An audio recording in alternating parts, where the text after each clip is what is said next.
Les enfants d'Israël vivaient humiliés, divisés et dominés. Allah observa un peuple qui avait reçu la révélation mais qui l'avait négligé, un peuple qui connaissait les paroles sacrées mais n'en respectait plus l'esprit, un peuple éprouvé par ses propres désobéissances. Ils avaient abandonné la loi, oublié leurs engagements, suivi leurs passions, et Allah leur retira sa protection. Leurs ennemis les écrasèrent, leurs terres furent confisquées, leurs enfants capturés, et la peur devint leur compagne quotidienne. Dans cette obscurité morale et spirituelle, Allah choisit un homme pur, silencieux, patient, ferme dans la vérité, un prophète envoyé non pour flatter, mais pour rappeler, avertir et éprouver. Son nom n'est pas prononcé dans le Coran, mais les savants l'ont reconnu comme Shamuil, que l'on appelle Samuel. Il fut élevé dans l'adoration, nourri par la sagesse, protégé de la corruption de son peuple, et Allah lui accorda la prophétie dans un temps où peu voulaient encore entendre la vérité.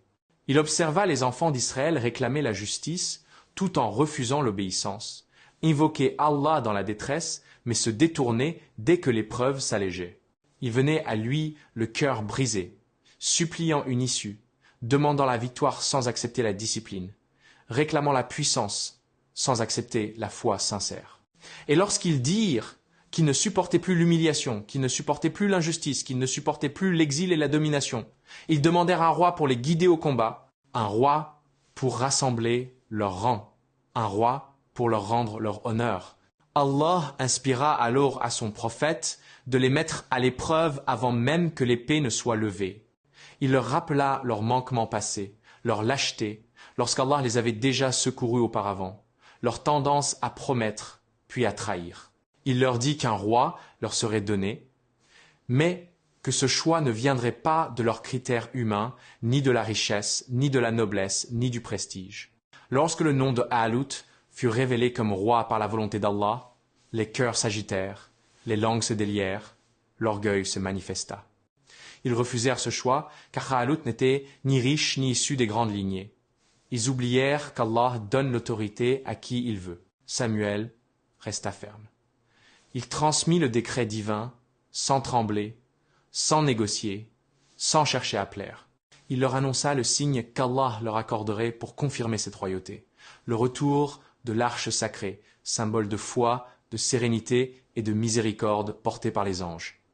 Lorsque l'arche revint, le silence tomba, les doutes s'effondrèrent, mais la foi restait encore fragile. Beaucoup crurent, mais peu étaient prêts à obéir jusqu'au bout. Le prophète observa alors le peuple se préparer à la bataille, non pas contre leurs ennemis extérieurs, mais contre leur propre faiblesse intérieure.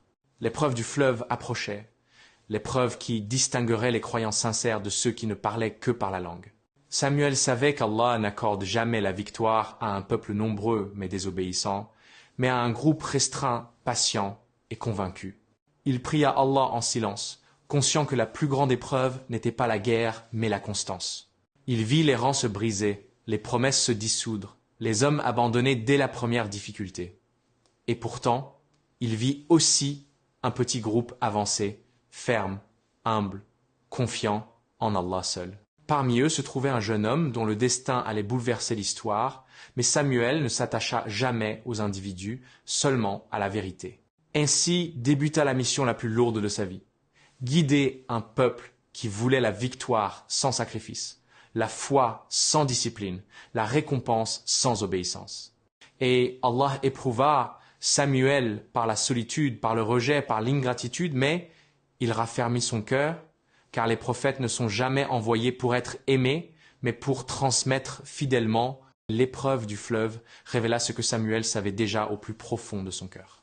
Beaucoup parlèrent de foi tant que l'effort restait léger.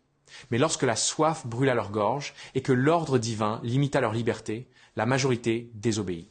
Ils burent sans retenue, oubliant l'ordre d'Allah, oubliant la parole transmise par le prophète. Seule une poignée d'hommes obéit, buvant à peine, avançant avec discipline, portant la certitude que la victoire ne vient ni du nombre ni de la force, mais de l'obéissance sincère. Samuel observa cette séparation silencieuse entre ceux qui prétendaient croire et ceux qui croyaient réellement. Son cœur fut attristé, mais il ne fut pas surpris. Les prophètes connaissent la nature humaine, et Samuel savait que la foi véritable est rare, surtout lorsque l'épreuve touche le confort et la sécurité. Lorsque les armées se firent face, la peur s'installa dans les rangs des enfants d'Israël.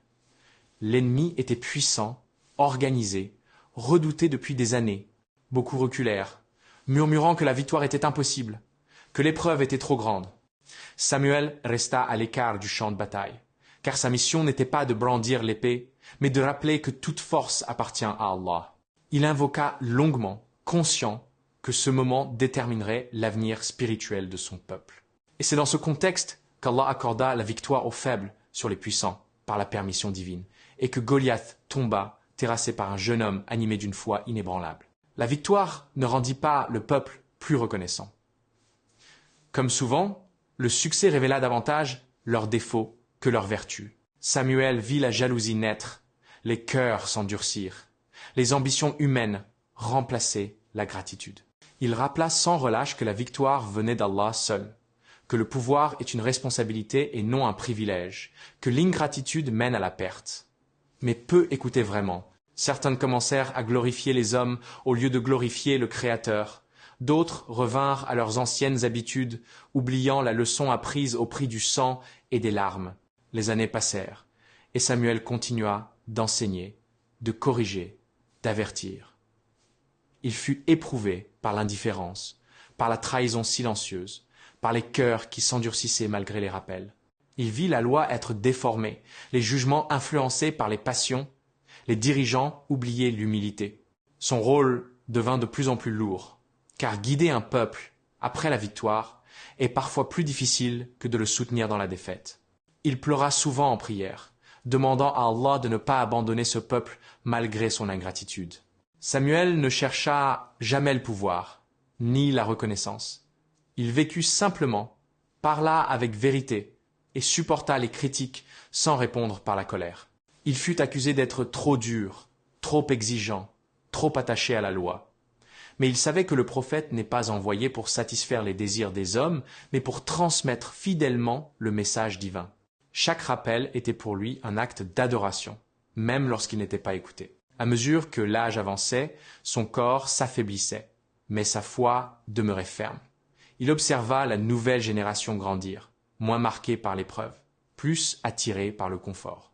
Il redoubla d'efforts, car il savait que l'oubli est plus dangereux que l'oppression.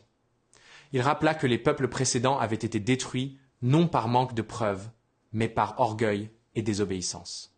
Il rappela que la victoire n'est jamais acquise définitivement, qu'Allah éprouve les croyants dans l'aisance comme dans la difficulté. Lorsque la fin de sa vie approcha, Samuel se retira davantage dans l'invocation à Allah, conscient qu'il avait transmis sans rien cacher. Il ne laissa ni palais ni richesse, seulement un héritage de vérité, de patience et de fermeté.